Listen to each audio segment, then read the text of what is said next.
It happened between the pouring of the Riesling and the carving of the chicken.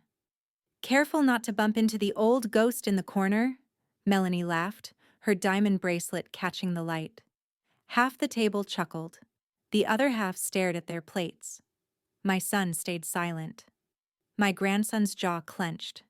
And I, June Whitmore, sat still, branded a ghost in my own family's house. Before we start the story, tell me where you're tuning in from this beautiful world. Drop a comment so I may know where my stories are reaching, and don't forget to subscribe. It happened between the pouring of the Riesling and the carving of the chicken. Careful not to bump into the old ghost in the corner, Melanie said, her voice bright as polished silver. The words rang across the table like a dropped spoon. Half the guests gave a brittle chuckle. The other half stared down at their plates. Trent reached for the Bluetooth speaker, pretending he hadn't heard. June heard. Every syllable sank like a stone in water. The table was dressed in crisp linen, the scent of roasted rosemary chicken and lemon glaze curling through the air. Light poured in from the bay window, catching on the stemware, catching on Melanie's diamond tennis bracelet as she refilled glasses. Her perfume, something floral and sharp, clung to the room like static. June sat in the end chair, back straight, hands folded in her lap.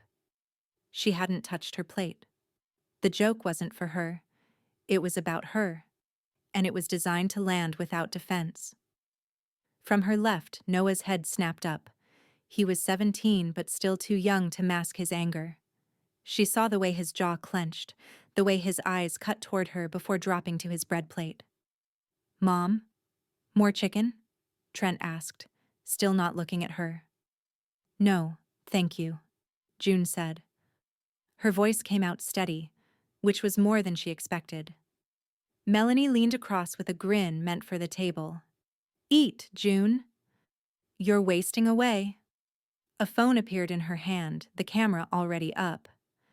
"Let's get a picture. Proof of life." The shutter clicked. A burst of giggles followed, this time louder.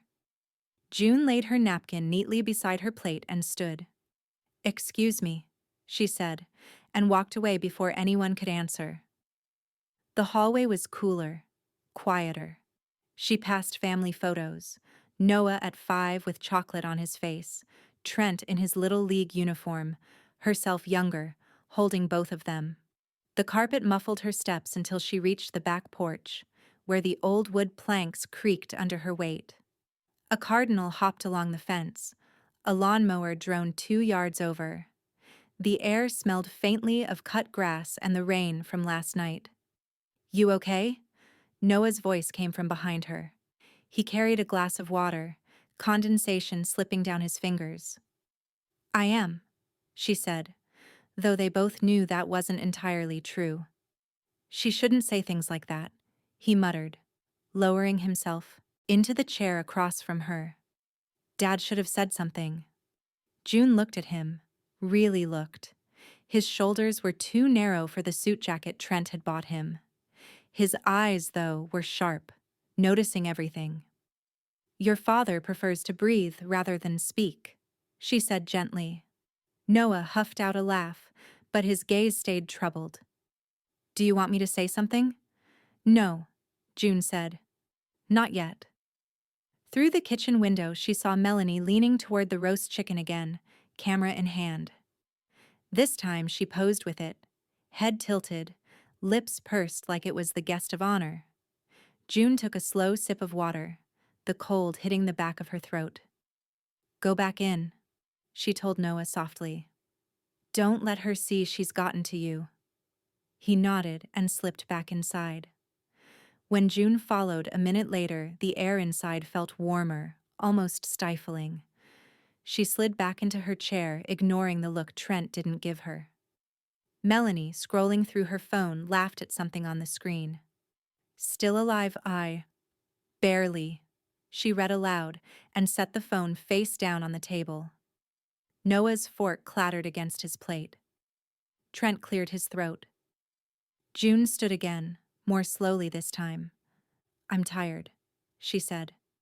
Oh, we're just getting to the fun part, Melanie replied. I'm sure you are, June said, and left without another glance. Upstairs, the quiet wrapped around her. She opened her closet, reached for the fireproof box tucked on the bottom shelf, and set it on the bed. Her hands moved with deliberate calm, spinning the dial, hearing the satisfying click. Inside, the will lay exactly as she'd last left it. Her neat handwriting, every line still intact.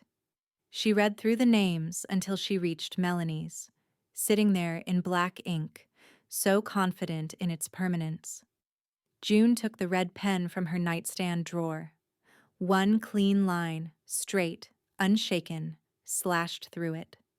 She capped the pen, slid the will back into its folder, and closed the box with a heavy snap. Tomorrow morning she would call Harris Lamont, the one man who knew exactly how to make this line permanent. The red slash through Melanie's name was still fresh in June's mind when she stepped out into the brittle morning air. Yesterday's insult had settled in her chest like a splinter. It didn't ache constantly. It just waited to catch on everything.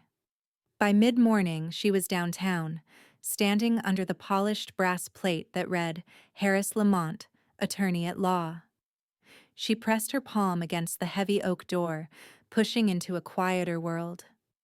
The air smelled of leather and coffee, with the faint tick of a grandfather clock somewhere in the back. Harris rose from behind his desk, his tortoiseshell glasses catching the light. June Whitmore, he greeted, voice steady, warm but without pity. I can't imagine you came here without a purpose. I want her name removed, June said, lowering herself into the chair opposite him. But not the drama. Not yet. One corner of his mouth lifted, the closest thing Harris gave to a grin. A surgical approach. I assume you mean your daughter-in-law. She thinks she's already inherited me, June replied. I want to reward restraint, not entitlement. Harris leaned back, fingertips steepled. Then you need a trigger clause. Conditional inheritance. Make it dependent on behavior. Behavior? Respect, he clarified, or the lack of it. We define what crosses the line. Mockery, public belittlement, any conduct that diminishes you. He picked up his pen. Once she meets the condition, she's out. June's lips curved faintly. If she wants ghosts, I'll give her a haunted bank account. The scratch of pen on paper filled the room as Harris began drafting. His handwriting was deliberate, as if each loop and stroke could hold up in court. Behavioral clause, he murmured, executed upon documented disrespect toward the benefactor. He glanced up. That would be you, of course. She nodded, watching the ink flow. Each letter felt like a brick in a wall she'd been meaning to build for years. When he was done, Harris read the clause aloud. Precise language, airtight. It was less a warning and more a tripwire. Melanie would never see it until she'd already triggered it. This, Harris said, tapping the paper, keeps her in the will on paper so she won't suspect. But the moment she crosses the line, her share is revoked. She'll cross it, June said quietly. It's who she is. Harris stood, carrying the papers to a small steel filing cabinet in the corner. He slid them into a manila folder labeled in his neat block letters, then placed the folder in the bottom drawer. The drawer slid shut with the whisper of metal on metal, and the key turned with a click that seemed to echo in the stillness. Harris slipped the key into his vest pocket. When she slips again, he said, voice low, we activate. June rose, smoothing her coat. The grandfather clock struck once, the sound rich and deliberate. She'll slip, she said. Probably before the week is out. Harris extended his hand. Then the fuse is set.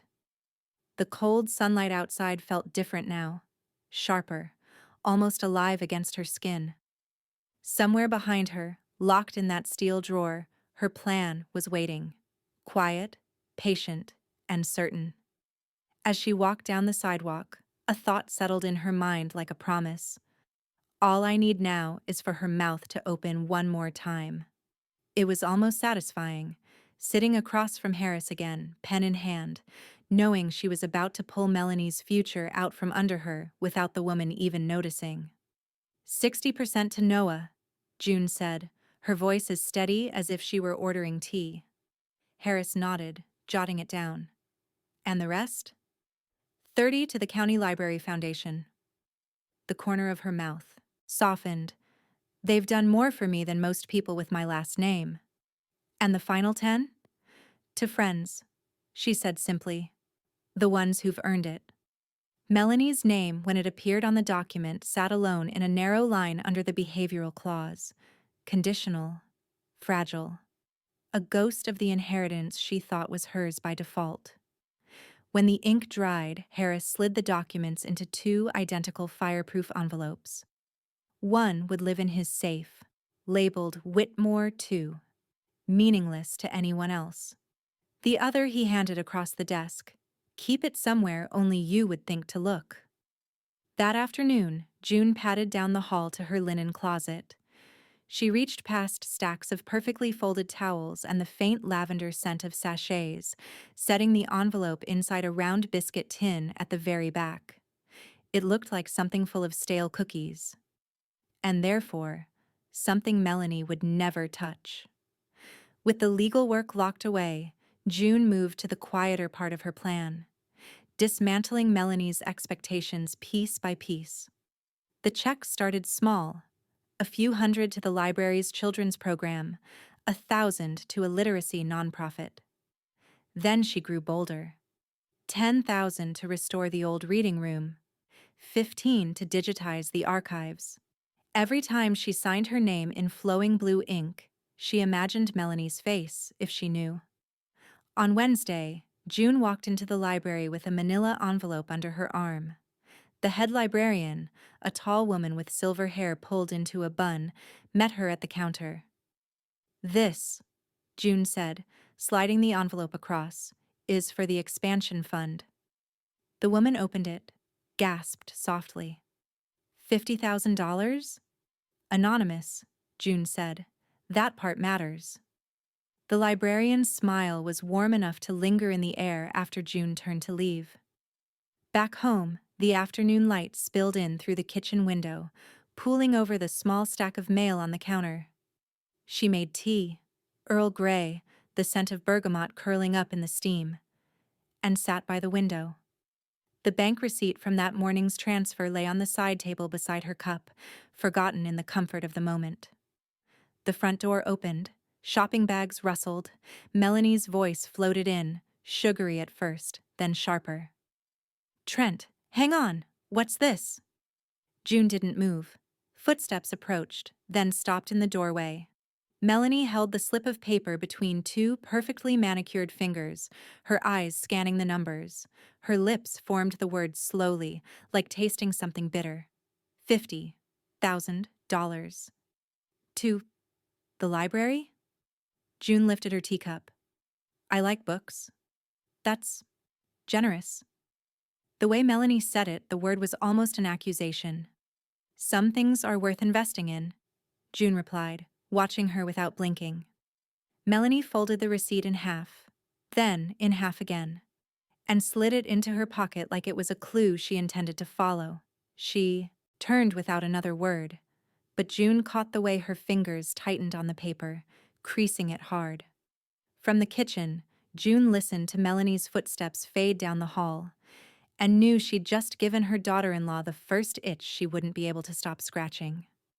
The next Sunday, the dining room hummed without her. June heard the forks and laughter through the wall like a radio from a neighboring apartment, thin, distant, and no longer her frequency. She didn't stand in the doorway. She didn't wait to be noticed.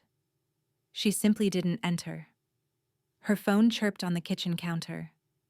A text from Melanie bloomed in blue. You okay? Or finally fading? June stared at the words until the screen dulled to black. Then she slid the phone under the day's mail as if smothering a gnat. By Monday afternoon, Trent called from his car. She could hear his blinker clicking, the hollow sound of a lane change. "Hey, Mom," he said, too bright. "We missed you yesterday." "Did you?" she asked, watering the fern in the window. The soil drank greedily, darkening to almost black. A beet. "You know," Noah asked. "Hmm." She pinched a brown leaf, dropped it into the sink. "Everything all right?" Yeah, he said quickly. "Just wanted to check in." The click of his turn signal came back. "We'll talk soon." They didn't. Noah did. He arrived 2 evenings later with paper bags full of groceries and that stiff, gentle way of walking he had when he was carrying something heavy and didn't want to show it. The screen door breathed in and out on its hinge. "I got your list," he said, setting apples on the counter so carefully each one made a soft, separate sound. "And I got those dish sponges you like. The rough ones." June nodded toward the living room. "Put the oranges in the blue bowl." He did, then hovered near the shelves, hands in his pockets. "Can I help you with anything else?" She gestured to the books lining the wall. "Alphabetize the biographies." Finally, he grinned, relief in the task. Finally. They worked in companionable silence, their movements a quiet choreography, paper rustle, the soft air suck of dust shaken out of a jacket sleeve, the lemon cleaner bite from the cloth June ran along the shelf edges. She could feel his glance now and then, a little worried, the way his eyes always asked questions his mouth didn't. After he left, she wrapped 3 porcelain figurines in old dish towels and placed them in a shallow box. The tape she tore had a satisfying rip. In the morning, she rented a small unit at a storage facility off Route 7, corridors of corrugated metal, the scent of cold concrete and oil, fluorescent lights humming like a beehive. The manager slid a key across the counter, attached to a plastic tag stamped 14B. "Put the good pieces in the back," Evie had told her over coffee, her lipstick leaving a perfect pink crescent on the rim. They sat in Evie's tidy kitchen, the clock above the stove ticking like a metronome for their plotting. "Leave the frames on the walls, the empty jewelry boxes in the drawer. Let them play house." "I'm not leaving them the set," June said, stirring her tea once, twice. "Just the stage." Back at the house, June moved like a librarian after closing, quiet, efficient, exacting. She filled 2 more boxes, photo albums, minus the handful of originals she slid into her purse. A silver tea service wrapped in yesterday's paper. First editions pressed between layers of bubble wrap that crackled like tiny fires under her thumbs. She labeled each box with neat block letters: kitchen, serveware, parlor, silver, office, letters. Each went to 14B, stacked like chapters. Melanie texted again, another chirp on the counter she didn't reach for. "We're hosting on Sunday. Hope the ghost makes an appearance." June let the message float in the ether. She didn't owe the house her body to make a room feel legitimate. That night, she stood in the living room and let her eyes climb the walls. Cream paint warmed by the lamplight, the faint impression of sunlight where the curtains broke it into stripes on the rug. Her favorite armchair sat by the window, the one with the rolled arms and the nubby upholstery Trent's father had claimed on rainy afternoons. The seat cushion still held the shape of 2 people, the weight of a man long gone, and the outline of a woman who wasn't going anywhere until she decided to. She ran her fingers over the armrest. The fabric was threadbare at the corner, smoothed by decades of hands. It smelled faintly of old books and the kind of lemon polish they didn't sell anymore. At dawn, while the house yawned and the neighborhood birds traded gossip across the hedges, June called a moving service she'd used once before to haul away the piano no one played. "Just 1 piece," she told the dispatcher. "Careful with the legs." By mid-morning, the chair was cocooned in quilted blankets and eased through the front door, as gently as if it were a sleeping child. June followed it to the truck and watched until the tailgate latched, the sound metal bright in the cool air. Where to? The driver asked. June told him the address and kept the second half of the plan to herself. She wanted the empty space first, the negative of the chair, like a photograph developing in reverse. Let the room announce the absence before she did. She returned to the quiet, set the lamp back on the side table where it had lived for years, and smoothed the oval where the chair had rested, just the indent in the rug, a pale ghost of furniture. The house felt larger, or maybe it felt honest. The front door swung open before noon. Melanie's voice bubbled ahead of her, energized, mid-story. And then Jessica said they're raising the price on the... She stopped dead, breath catching. Where is it? June didn't look up from the envelope she was sealing. The glue tasted like paper and old libraries. She ran a finger along the flap and set it aside. Where? Melanie said again, footsteps stabbing the rug. Is your chair? June lifted her gaze just enough to watch Melanie stare at the pale, perfect imprint on the floor, like a chalk outline, and smiled. Gone, she said. And it's not the only thing. It happened casually, the way predators stretch before the hunt. No rush, just certainty. Melanie was leaning against the kitchen island, a glass of iced tea sweating in her hand, talking to a friend on speakerphone while June rinsed strawberries at the sink. And after the house is ours? Melanie said, laughter bubbling through the words. I'm finally redoing that living room. Fresh paint, modern furniture. No more relics. She glanced at June without meeting her eyes like she was talking about an exhibit in a museum. The strawberry stem snapped in June's fingers. She set it down gently, dried her hands, and left the room without a sound. By afternoon, she was sitting across from Evie in the back office of Whitmore Realty. The place smelled faintly of lemon cleaner and coffee grounds. Ballpark? June asked, sliding a set of keys across the desk. Evie pulled a legal pad toward her. Square footage, age, neighborhood. The market's strong right now. I'd say you're sitting on at least 800,000, maybe more. She smiled. Worth more than they think. That's what I needed to hear. June sipped her coffee, the bitterness grounding her. Draw up the papers to transfer the deed. Living trust. Noah's name. Evie's eyebrows lifted. Not Trent's? June's answer was a quiet, deliberate no.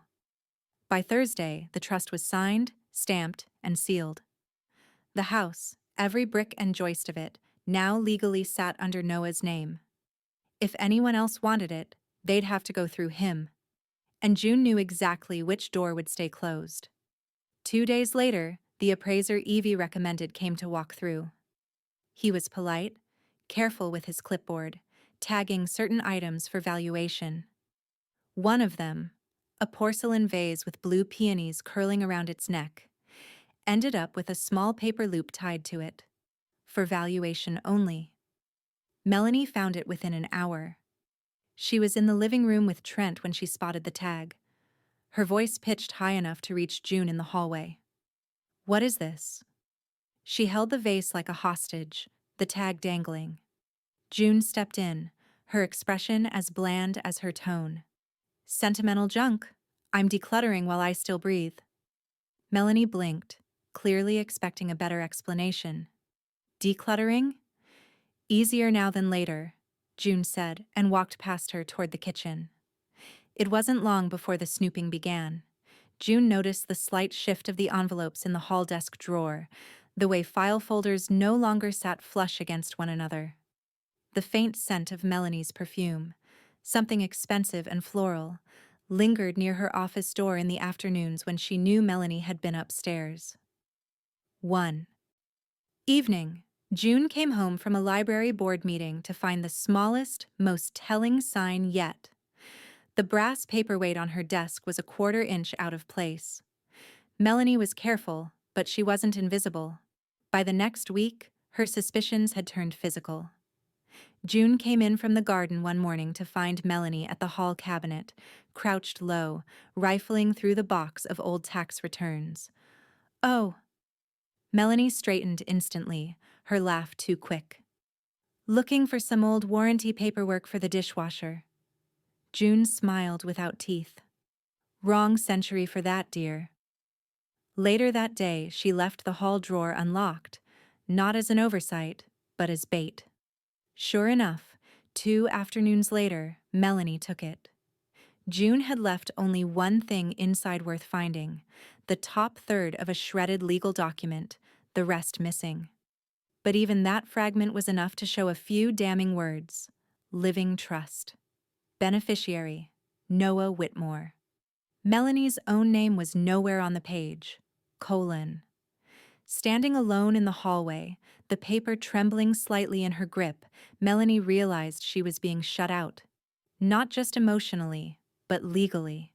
And somewhere in the house, June was already dismantling the future she thought she'd been promised. By the time Melanie's birthday rolled around, the house had learned her footsteps and unlearned June's. No place settings appeared for her.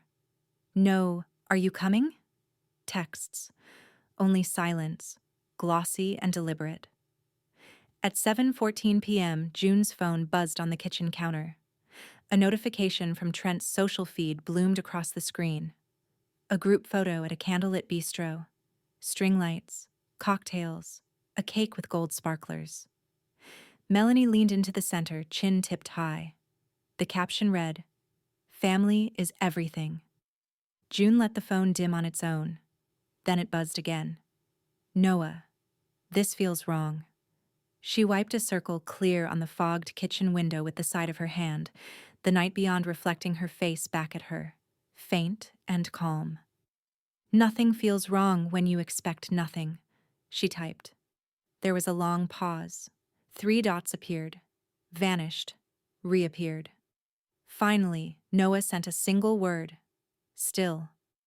June smiled at the screen, a sad private curve. She typed nothing back. She didn't want to teach him how to carry disappointment. She wanted him to put it down. Instead, she reached for the phone book she still kept tucked under the phone, habit more than necessity, and dialed the number for the County Library Foundation. The line clicked. A woman with a soft, efficient voice answered. "This is June Whitmore," she said. "I'd like to finalize the endowment we discussed." "Permanent fund. Use the name exactly as written on the paperwork." "Of course, Ms. Whitmore," the voice said. Paper shuffled, pen scratched. "We're honored." June could hear the low murmur of other calls in the background, the hum of fluorescent lights, the kind of steady industry that builds something over time. She exhaled, feeling the air leave her chest without tug or weight. "And the chair?" June asked. "It arrived this afternoon," the woman said, brightening. "We placed it in the reading room by the east window." "The plaque looks beautiful." "Send me a photo," June said, and gave her email address.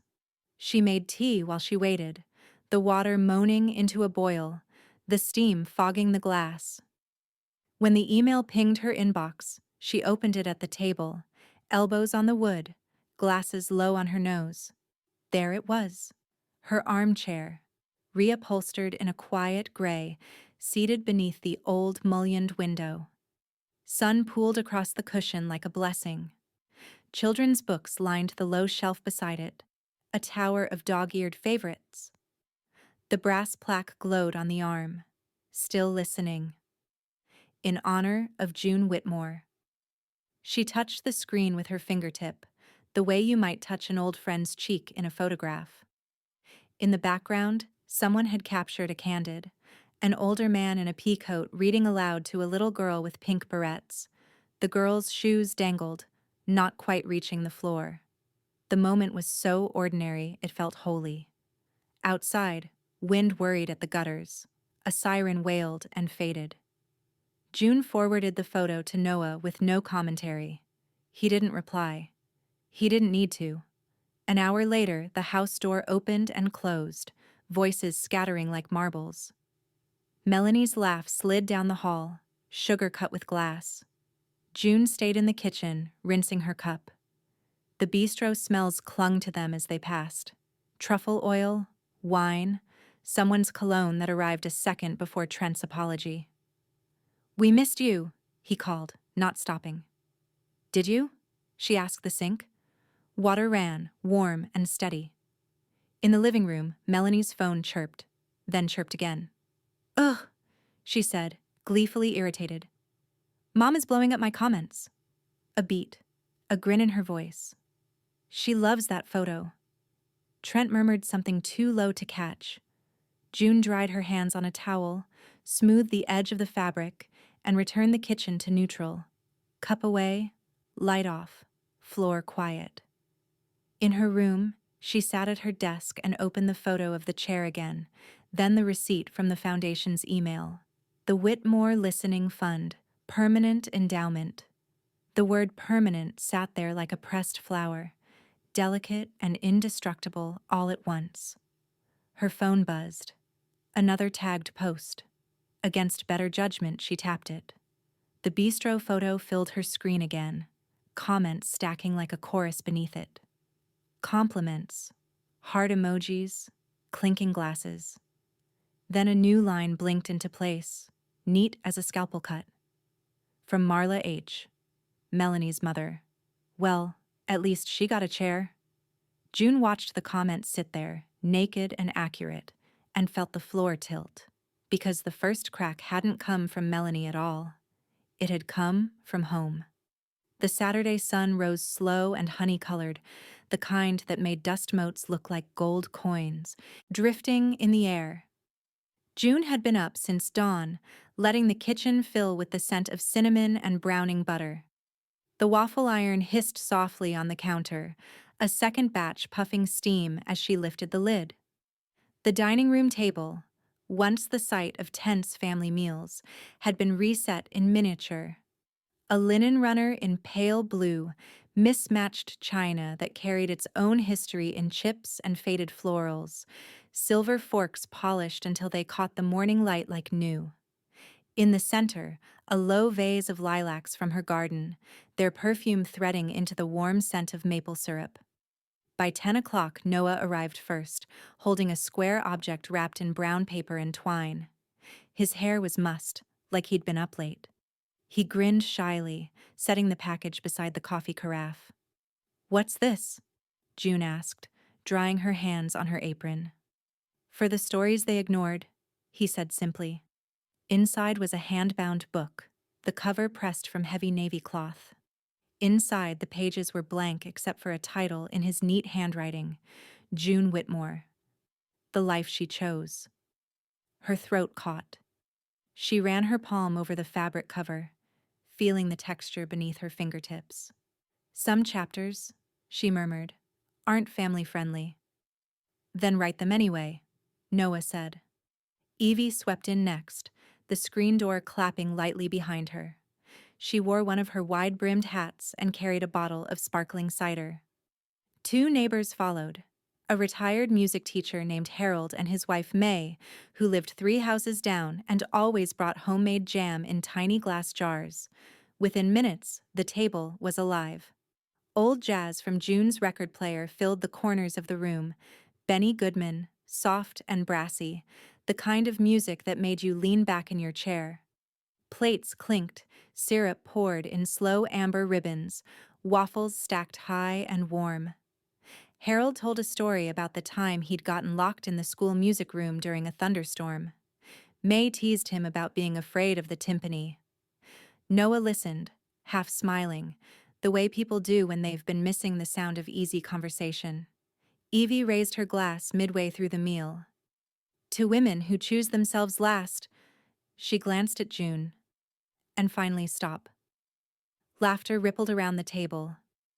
June tapped her fork against her plate, a soft chime, and felt the toast settle deep in her chest.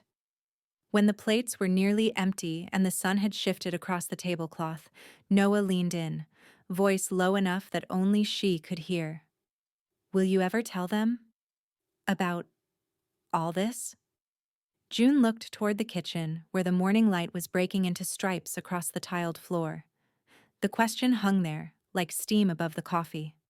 She didn't answer right away. Instead, she reached for the hand-bound book again, flipping it open to the first blank page. She wrote one line in steady ink. "The day I stopped sitting at someone else's table." She closed the cover. "They'll hear it," she said finally, her voice even, "when it echoes." Outside, a breeze moved through the lilacs on the windowsill, carrying their scent into the room. The record needle hissed softly as it reached the end, the silence after music feeling as intentional as the music itself. Evie caught June's gaze across the table, one eyebrow lifting in a silent question. June answered with the smallest of smiles, the kind that promised there was more to come, and that it would arrive exactly when she wanted it to. Down the street, Melanie's laughter carried faintly from an open car window as she drove past. She didn't know it yet, but the sound was bouncing off the wrong walls now, and June was already building an echo that would find her. The echo came sooner than June expected.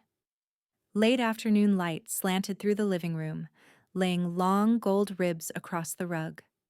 The house was quiet except for the soft whir of the little home assistant on the bookcase, the squat black puck Noah had set up for her when he'd installed the new Wi-Fi. "She can set timers and play jazz," he'd said. "Just say the word."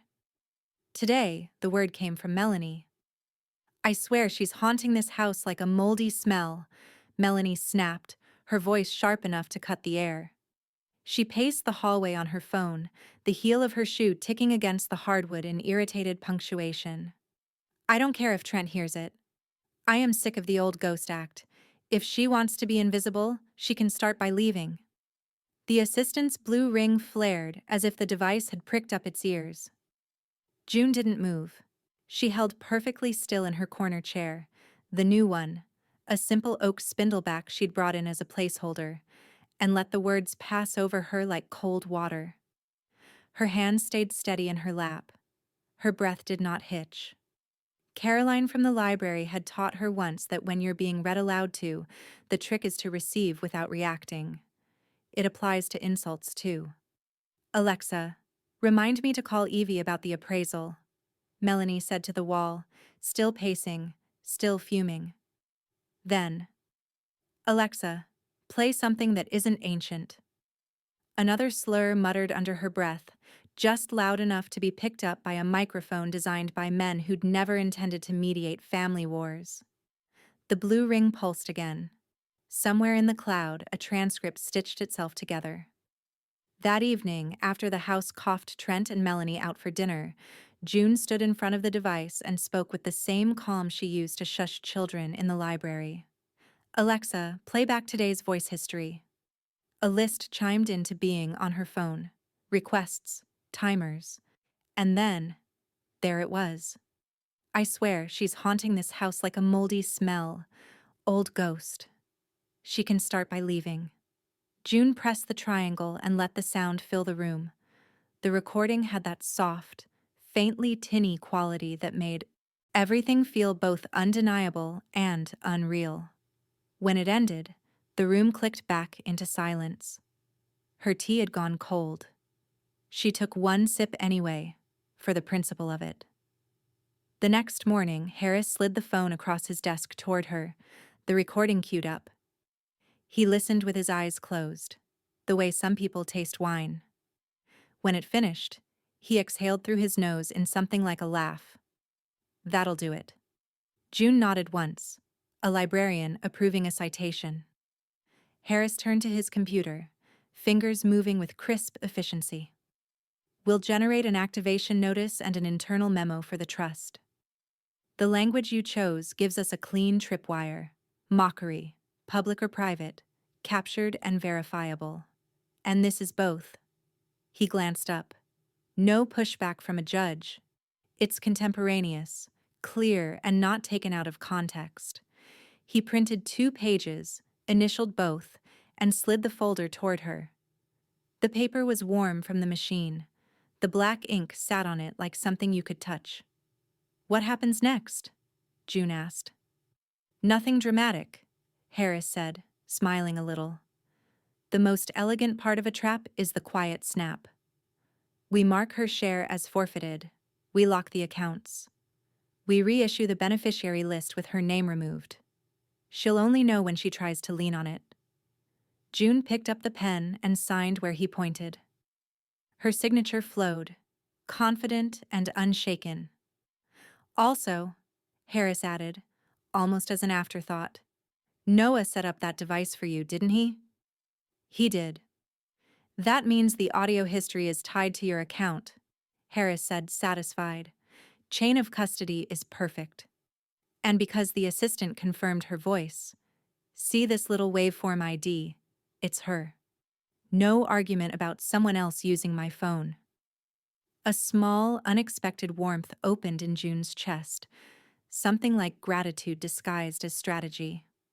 He does good work. Harris rose and walked to the filing cabinet. The key turned. The drawer opened with its soft metal sigh. He slid the folder inside beside Whitmore 2 and shut the drawer with a quiet finality that felt like the end of a chapter. Consider the clause officially activated, he said. She's still walking through your house like the future belongs to her. She has no idea the floor isn't hers anymore. June buttoned her coat, the wool whispering against itself. As she stepped back into the corridor, the smell of hallway coffee and copier toner met her like a familiar book spine. Back at the Whitmore house, the afternoon had cooled into that blue hour where every window glows. June put on water for tea and set 2 cups out by habit. The doorbell rang. On the mat sat a flat envelope with a red seal. Hand-delivered, stamped in block letters. Melanie's voice floated from the kitchen. Was someone at the door? As June bent and lifted the envelope with both hands, the paper thick and official against her palms. Across the front, in Harris's uncompromising font, it read, Notice of Beneficiary Adjustment. June turned the envelope so the wording faced the hall, just as Melanie stepped in, wiping her hands on a dish towel, eyes landing on the seal like it might burn. The screen door slammed against the frame so hard the hinges squealed. Melanie was already halfway across the living room before June looked up from her crossword. Her cheeks were flushed, the kind of color that came from speed and rage, and the envelope, creased, crumpled, was clutched in her hand like a weapon. What the hell is this? She demanded, shoving the notice toward June. June set her pencil down with care, folding her hands on the arm of her chair. Tea? She asked. It's a little truth. Brewed over years, Melanie stared at her, thrown for just a second by the calm. Don't play coy. This says I've been removed. That the trust is being adjusted. June tilted her head, her voice even. It says what it says. You read English. That's not an answer. Melanie spun toward the kitchen, shouting for Trent. You let this happen? You knew? From the back door, Trent appeared, still holding his phone. His eyes flicked between them. I thought it was just paperwork. Harris said something about conditions, but... Melanie's voice cracked like a whip. Conditions? You let her... She turned back to June. Her... cut me out of my own future? June rose slowly, as if her joints had all the time in the world. Your future was never mine to promise. The front door opened then, a gust of cool air curling in, and Noah stepped inside. His backpack thudded to the floor. He took in the scene, Melanie's reddened face, Trent's wide-eyed uselessness, June standing steady between them, and smiled faintly. Finally, he said, with the relief of someone watching a long-delayed curtain rise. Melanie spun on him. Don't you start... But Noah was looking at his grandmother. You really did it. June didn't answer him, just kept her eyes on Melanie. I hope you haunt yourself now. You've worked so hard at it. Melanie's breathing had gone sharp, almost audible in the silence that followed. She opened her mouth, shut it, then pointed a finger at June like she was naming a suspect. You can't do this. You can't just decide. Oh, but she can. Noah cut in. His voice was mild, but the words carried. Melanie's head whipped toward him, but he didn't flinch. Trent stepped forward, palms out like he could still smooth the air. Look, everyone just... No, Melanie said, her voice low now, dangerous. I'm not letting this go.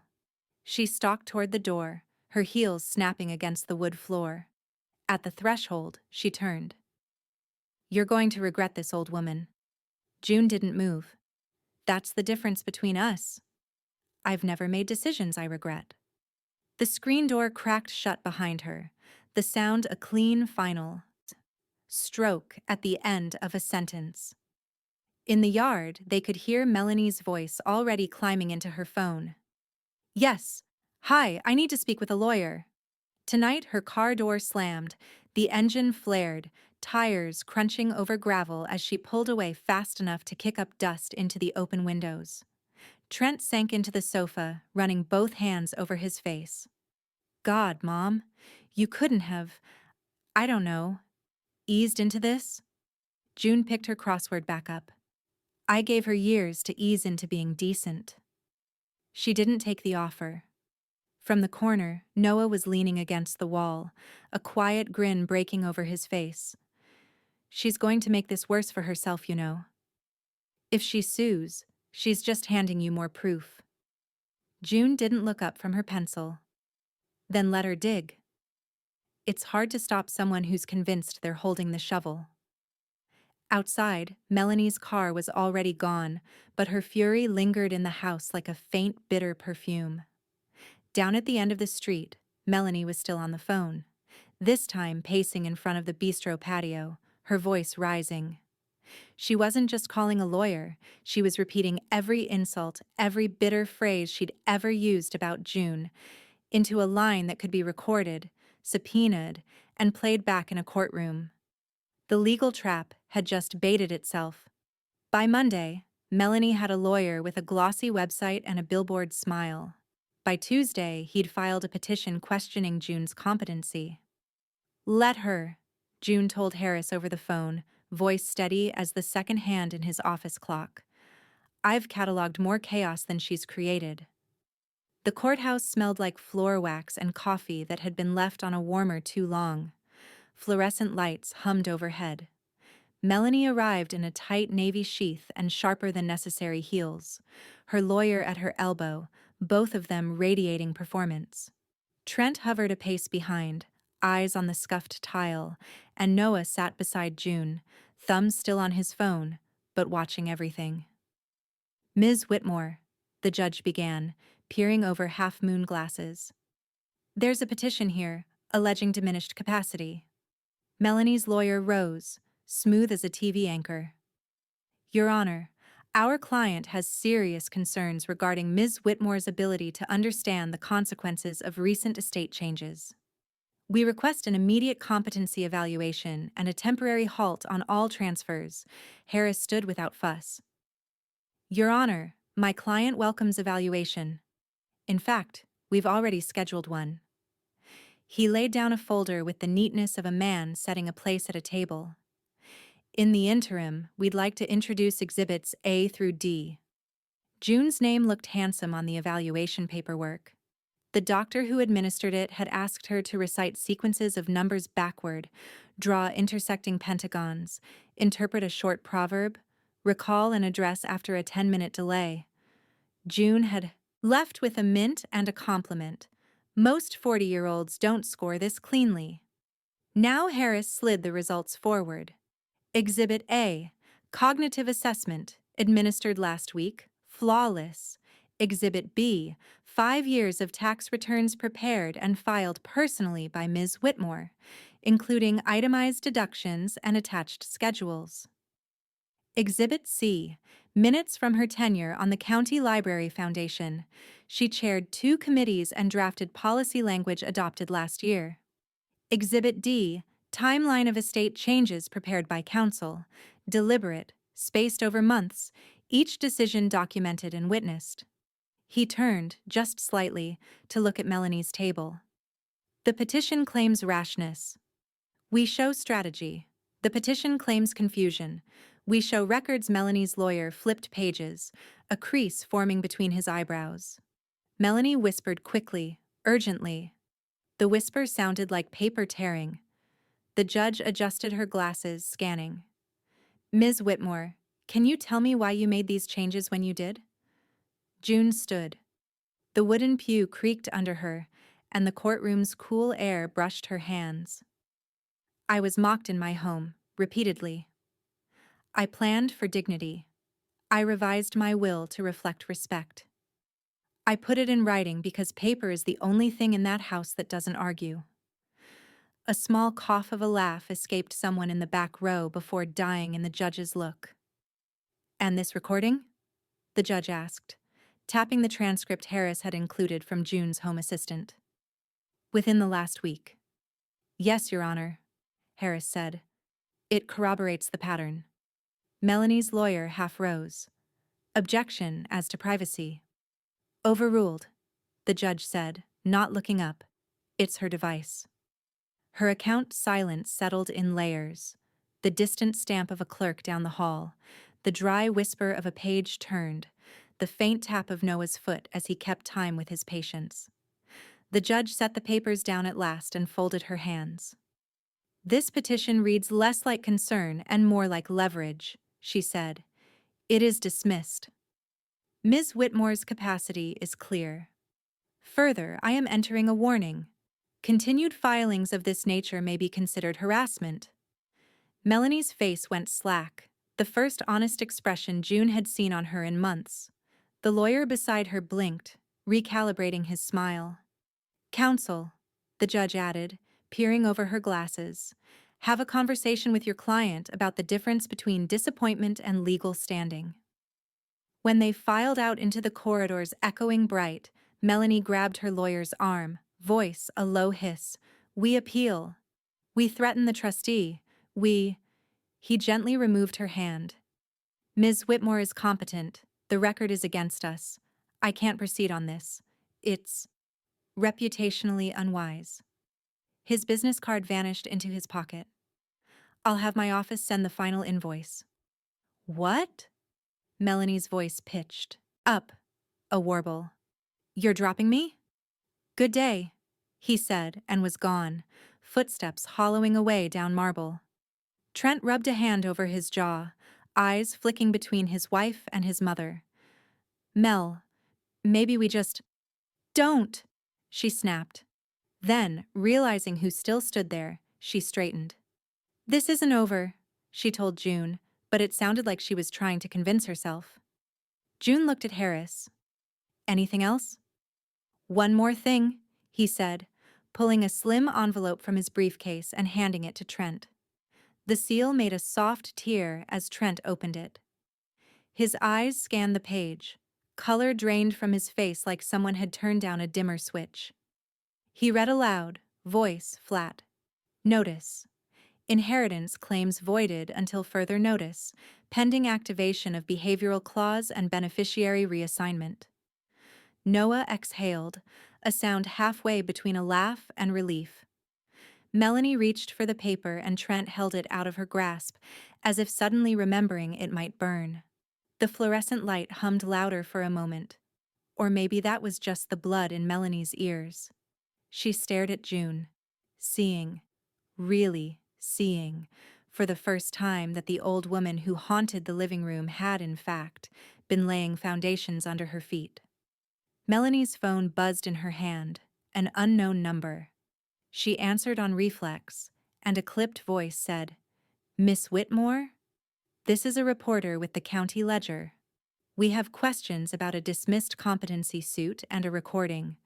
Some things you can delete from a screen. Some things you can't delete from an audience. The recording had been sitting on June's hard drive for days, quiet and patient, waiting for its stage. It didn't just hold Melanie's words. It held the sneer in her voice, the curl of disdain on the syllables.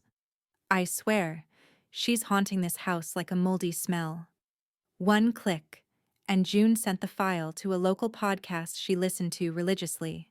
Neighbors and Nonsense, a scrappy little show that loved exposing petty feuds and small-town politics.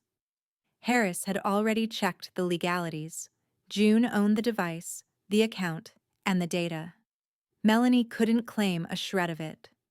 By the following Wednesday, the episode went live under the title, The Ghost in the Living Room. The host's voice came first, warm with barely restrained glee. This week, a story about respect, or the lack of it. You'll hear an unedited recording. It's short, it's sharp, and it says more about family than any will ever could. Then Melanie's voice filled the headphones of hundreds, then thousands. The arrogance was unmistakable.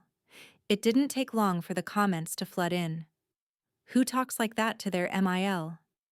She sounds awful. Poor lady. Wow. Imagine being this heartless on tape. By Friday, the episode was in the top 10 locally. People were sharing it on Facebook with captions like, "Respect your elders, and DIL from hell." At Melanie's real estate office, whispers started before lunch. Colleagues avoided her eyes in the break room. 2 pending clients decided to wait on listing. By the weekend, her profile had a new, unshakable top review. "Don't let this woman into your living room unless you want to be insulted behind your back." Or recorded Trent showed up at June's door on Sunday afternoon, hands shoved deep in his jacket pockets. He didn't even sit down before he said, "Mom, please." Make it stop. June, folding laundry on the couch, didn't look up. It stopped the day she started. Trent, "You've made your point." "No," she cut in, meeting his eyes now. "I haven't. My point was never about her words. It was about what she thought she could get away with." Trent sighed, glancing toward the kitchen where Noah's voice drifted in, humming along to some old folk song. "You're going to lose us forever at this rate." "You already let her do that," June said quietly. The following week, Noah arrived with an overnight bag, and then, the week after that, it became unspoken. Weekends were his and June's. They cooked, read, played chess. Sometimes they just sat in the living room, not saying much, the silence warmer than most conversations. Melanie noticed his absence quickly.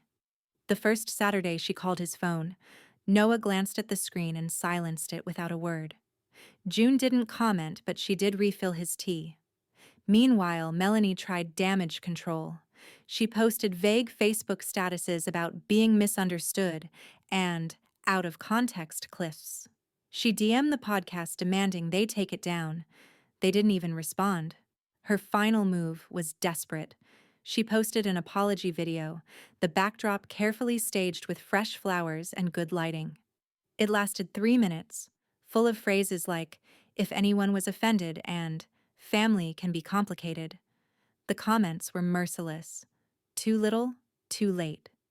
"Girl, you got caught." "DIL from hell, right here."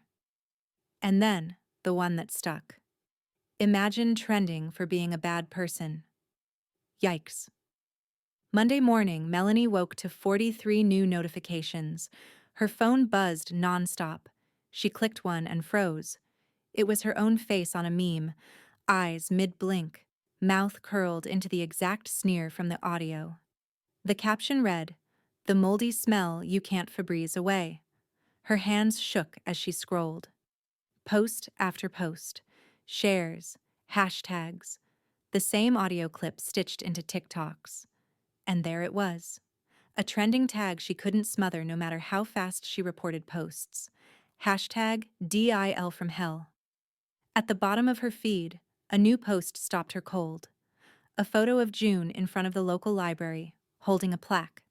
The caption read, "Dedicated to June Whitmore. Because some ghosts leave gifts." Melanie's cursor hovered over the image, but her hands were too tight around the phone to click. The morning after Melanie began trending for all the wrong reasons, June woke to a quiet house and the late sun falling across her floor like a silk ribbon. She brewed coffee, dark and smoky, and let the first sip settle her. The photo in the newspaper showed her in front of the library, plaque in hand, a smile that didn't need permission. She folded the paper once, slid it beneath her arm, and left to finish the work that mattered. Harris had set the conference room like a courtroom for dignity. Legal pads aligned, pens capped and parallel, the blinds half open so winter light cut the table into clean bars. Evie was already there. A neat stack of appraisals at her elbow, a small carnation pinned over her heart like a comma on a sentence she intended to finish. "Ready?" Harris asked, rising. He didn't ask if, he asked how ready. "More than ready," June said, taking her seat. The leather creaked softly under her, the scent of it warm and old-fashioned. "Let's lock it." Harris slid over the thick trust binder. "We finalized the structure today. The house remains in the living trust under Noah's name. The accounts are distributed per your last directive. And..." He tapped a tabbed page. "Power of attorney for Noah, effective upon your written instruction or incapacity, whichever comes first." June took the pen. It felt heavier than any she'd ever owned, as if ink carried weight in ounces. "He won't abuse it." "Which is precisely why he gets it," Harris said. Evie leaned in. "The appraisal on the house came in higher than we estimated." She grinned. "Worth more than they thought?" June allowed herself one small, satisfied breath. "Good." "Then the wing gets funded properly." Harris flipped to a labeled section, the Whitmore Listening Wing, and read the dedication language aloud. June listened as if to a story, letting the words drape over her like a shawl, a space for community, for study, for kindness that outlives the people who gave it. When he finished, the silence felt reverent.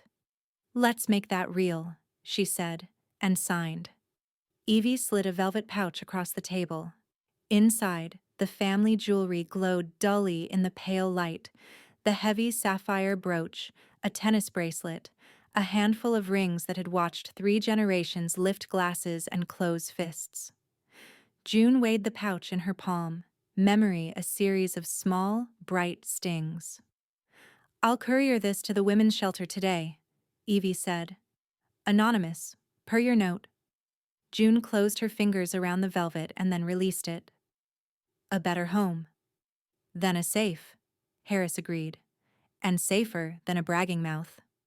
They worked for another hour, not rushing, each signature a stitch, each witness initial a knot pulled snug. The copier hummed its warm breath into the room, and outside, a delivery truck beeped as it reversed. A faint metronome to the work of remaking a life on paper. Midway through the stack, Harris's phone lit up with an email preview.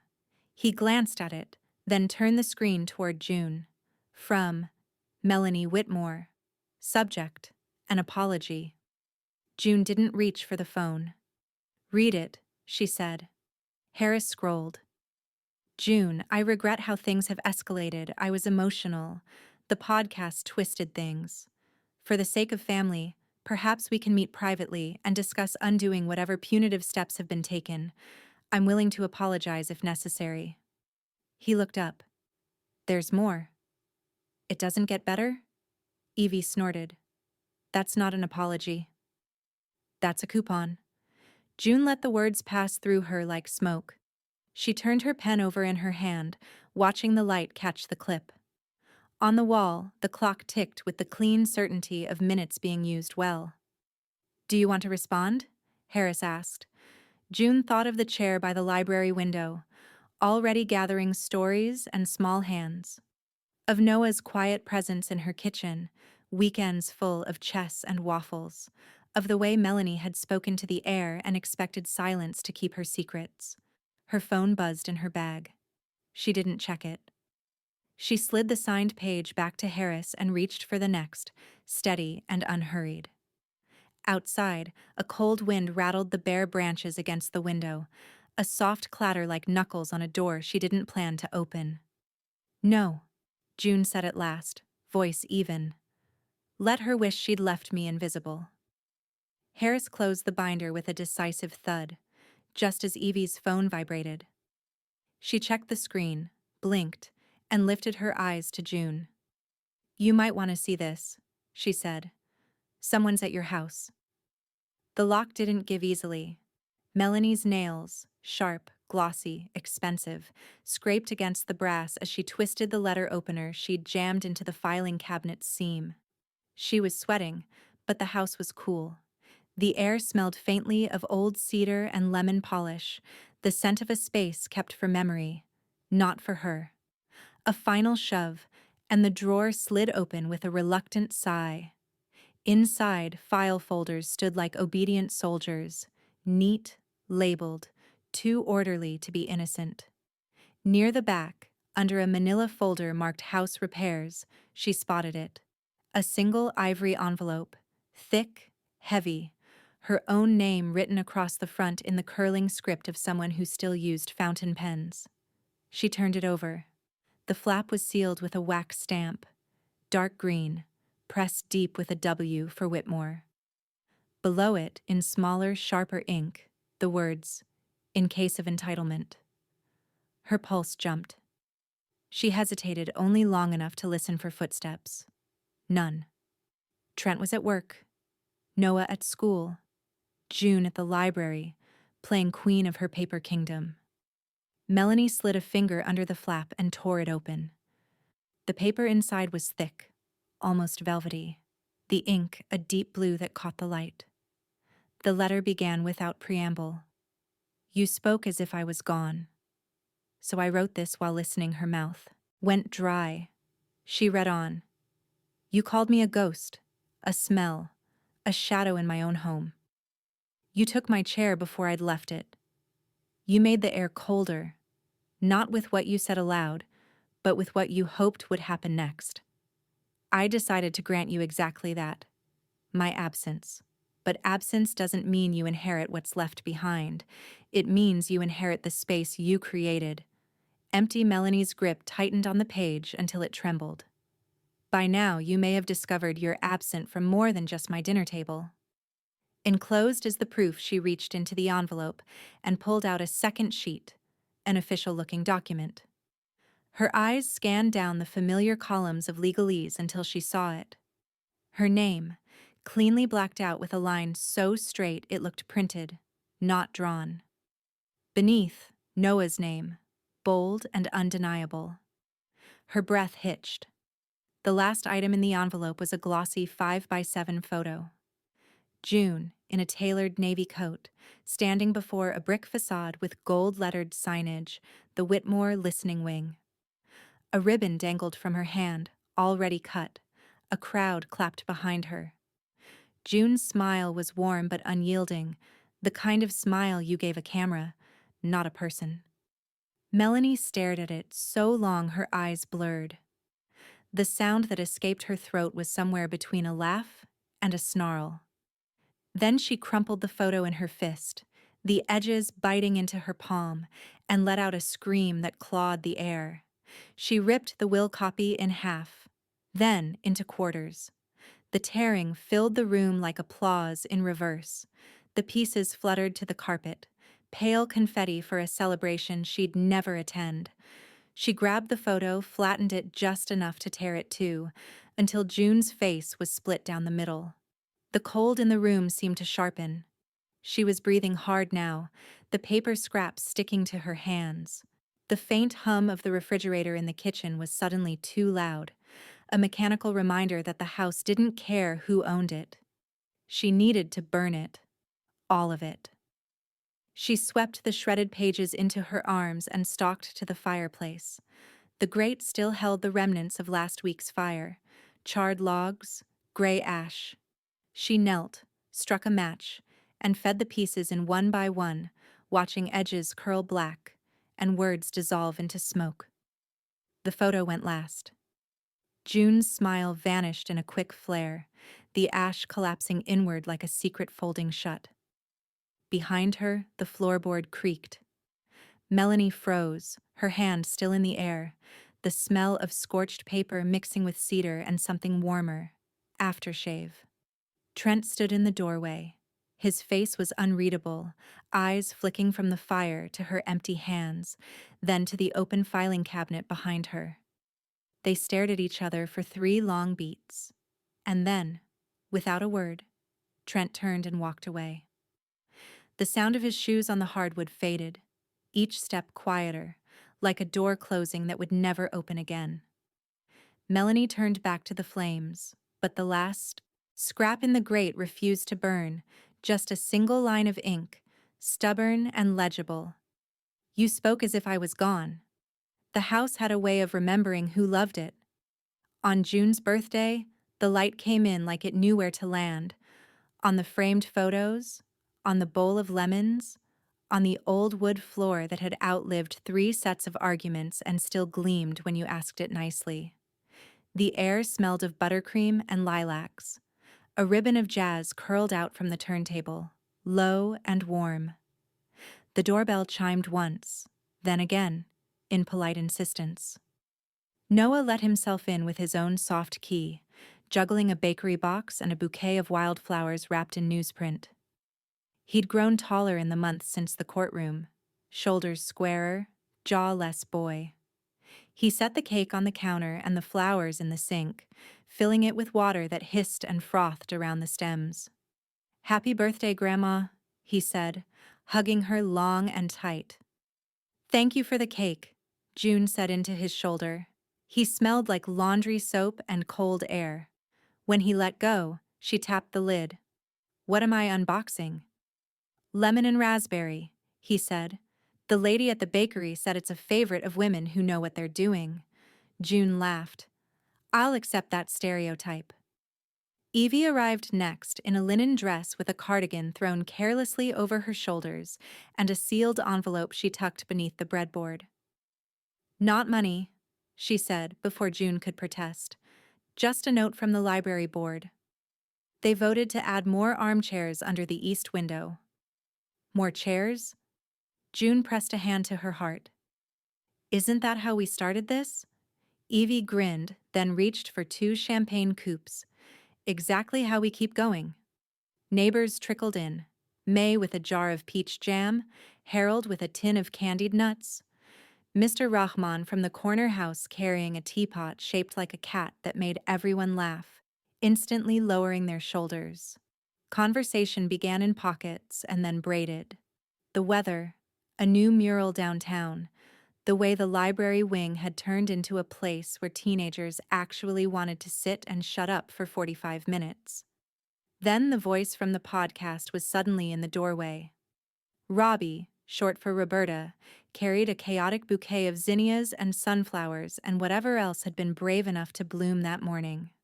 She wore headphones around her neck like a necklace, and a smile that was all apology and admiration at once. "I know I wasn't on the list," she said, hovering on the rug's edge, "but I wanted to say happy birthday, and also, thank you. That episode, it started a lot of conversations we needed." June took the flowers. "You can always knock. Or don't. Just come in." Robbie's eyes softened. "We're doing a follow-up. Voices of elders who stayed. If you're game, let me enjoy this cake first," June said. But the yes lived in the lift of her eyebrows. They all gathered around the table, small circle, big warmth. The record flipped to the next side with a soft hiss. Evie popped the champagne. The cork hit the ceiling with a surprised thwack and dropped onto the table like a spent firework, making everyone laugh. "A toast," Evie announced, raising her glass. "To silence that speaks." They echoed it back, "To silence that speaks," and drank. The bubbles tickled June's nose. For the first time in too long, her laugh rose without scraping on anything. Plates went out, thick slices of cake whose lemon scent cut cleanly through the room's sweetness. Harold told a story about a student who'd brought a goat to the spring concert because the permission slip only said 1 guest. Robbie described the email inbox after the episode aired. May passed her jam with maternal defiance. Noah poured coffee, then took the seat beside June, knees knocking hers under the table. Her phone buzzed on the sideboard, the old familiar itch. She ignored it. It buzzed again, more insistent, then went quiet. Later, when the conversation swayed toward the porch and the lilacs and whether the neighborhood association would allow chickens. No, alas. June picked it up. A message from Trent. Just one line. She's angry. I'm sorry. June read it twice. Not we're angry, not come talk. Just that. A report, a surrender. She set the phone down beside the bread knife. The blade threw a thin slice of light up onto the cabinet. Let her stay angry, she said, not quite to anyone and not quite to herself. It's something she earned. Noah watched her mouth as she said it, as if he wanted to memorize the shape for later. Then he slid his hand over hers and squeezed once. Firm. The afternoon thinned into that golden hour that makes you forgive almost anything. Almost. They moved to the porch, cups and plates clinking a soft applause as they settled. The neighbors' wind chimes spoke in tuned metal syllables. Somewhere down the block, a child's shriek lifted and dissolved into giggles. June looked out at the magnolia leaves moving like hands and thought. The house didn't miss her. The house missed no one. It made room for who showed up. Robbie stood to go, tucking her headphones back over her neck. We'll be in touch, she said, beaming. Enjoy being celebrated. June nodded. It was a new verb in her mouth. It tasted like lemon and something a little saltier. Survival, maybe. Inside again, with the last of the guests shaking off the porch and the record player purring low, June wiped the table in slow circles. The room had that after-party quiet she loved, perfume lingering, laughter still woven into the curtains, the cake knife sticky with frosting. Noah, she said. He glanced up from drying glasses. Yeah? She reached to the sideboard, past the phone she wasn't answering, past Evie's envelope, to the drawer where she'd placed the thing that would outlast this cake. This day. This room. A navy folder, edges crisp, label hand-lettered in her library script. The final word. She held it out. It's time you carried what I've been carrying. He took it with both hands, the way he'd taken the hand-bound book. His eyes met hers, not boyish at all now. What is it? He asked, voice low. Proof, she said. And a map. Noah opened the folder an inch, saw the first page, his name bold at the top beside words like executor and trustee, and looked up, the color rising in his face as a knock sounded at the door, sharp and insistent, as if the past had found the address again. The library smelled of paper and polish, and something faintly floral from the vase of wildflowers on the circulation desk. June stood near the new Whitmore listening wing, watching a high school senior run his fingers along the spines of books as though they were keys to something larger than themselves. It had been a year since the fire in Melanie's eyes at the last confrontation. A year since June had slipped the final folder into Noah's hands. A year since the sound of that sharp knock at her door. And in all those months, she hadn't once looked over her shoulder. Her days were full. Mornings at the library, afternoons in the garden or with Evie, evenings at community events she'd once been too tired to attend. The scholarship fund, quietly fueled by the inheritance Melanie thought she'd one day claim, had already carried 3 students into their first year of college. One wrote her a letter about studying law, to protect people like you. June had kept that one in her top drawer. Melanie was gone. Not dead. Just relocated to another state, where her real estate smile didn't yet carry the weight of a hashtag. June never asked where. She didn't need to. Trent came alone now, usually on Sundays, sometimes with coffee, and sometimes with silence. They spoke of the weather, of Noah, of memories that didn't cut when you touched them. On one such Sunday, Noah had leaned back in her kitchen chair and studied her for a long moment before saying, "You did all this with no yelling." June smiled, slicing into an apple. They taught me silence, she said, sliding the slices onto a plate. I returned it with interest. Now, as she shelved a stack of returns, Robbie's voice crackled through the small portable speaker in the wing. She was replaying the podcast episode for a group of students studying media ethics, how narratives shape perception. June didn't linger to hear her own name. She already knew how the story ended for her. Late that afternoon, she dressed in a deep teal coat and walked the short distance to the community center. Inside, the room was strung with white lights and the scent of cinnamon cider drifted from the refreshments table. Tonight was Legacy Day, a new tradition the town had adopted, an evening to honor residents who had shaped the community's future in lasting ways. Evie found her near the entrance, holding a program. "They've saved you for last," she whispered, eyes twinkling.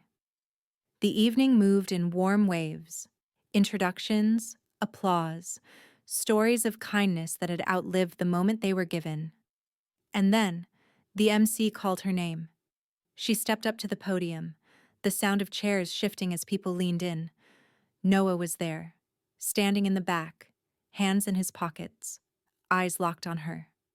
Trent, too, arms crossed but his expression soft. She didn't speak for long. She didn't need to. She talked about books and doors that opened when you didn't expect them to, about the way a community can be a family you choose. She thanked the library, the students, the neighbors who'd shown up on ordinary days and made them extraordinary. When the applause swelled, she felt it in her chest, deep and steady. Later, under the soft glow of streetlights, Noah walked her home. They didn't rush. The air was cool and smelled faintly of leaves and something baking a block away. "You know," he said, "they'll tell this story for years." June glanced at him, the corners of her mouth lifting. "Good. Let them. I left the ending open on purpose." They reached her porch. The house stood quiet, the kind of quiet that wasn't absence, but peace. She put her hand on the railing, feeling the solid grain beneath her fingers, and looked out at the street she'd claimed in her own way.